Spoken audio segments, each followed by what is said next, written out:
Hello everybody, let's talk about dominant 7th chord extensions. We'll focus on the unaltered version of dominant 7th chord.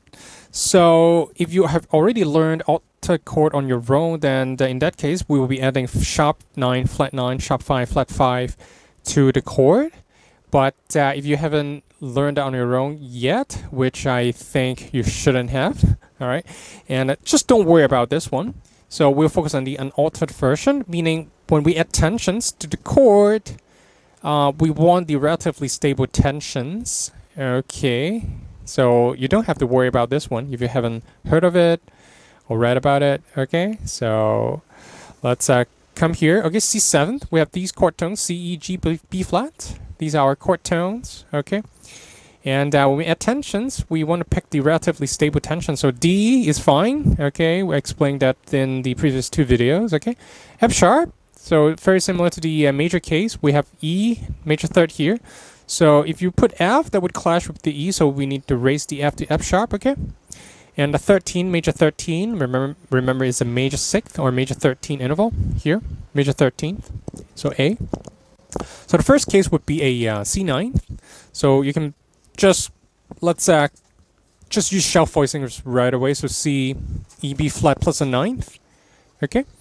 C9 sharp 11, that would be a shell here, and then plus a 9th plus sharp 11, F sharp in this case.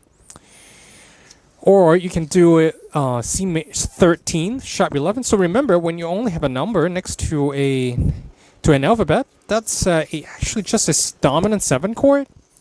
Here it's the same thing, just a dominant 7 chord, but these are the fancier versions, okay?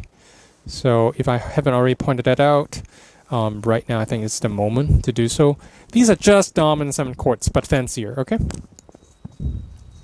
So it's the difference between black coffee and a caramel macchiato, okay?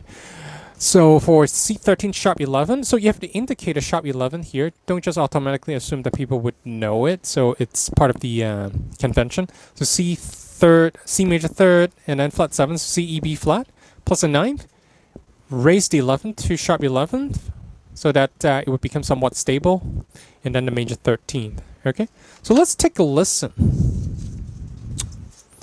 So you have that C here.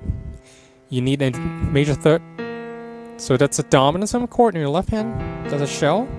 Let's add the 9. Sharp 11. A little bit of mystery is added to the chord. But for some strange reason, it still sounds fine, right? Then at the 13. See, it's very interesting sounding. So if you have this kind of, you know, a little bit of dissonant tone here, but still it still works. Okay? Cool? Okay? So that's your extended dominant 7 chord sounds. Okay? So I will see you in the next video where we'll do some exercises again.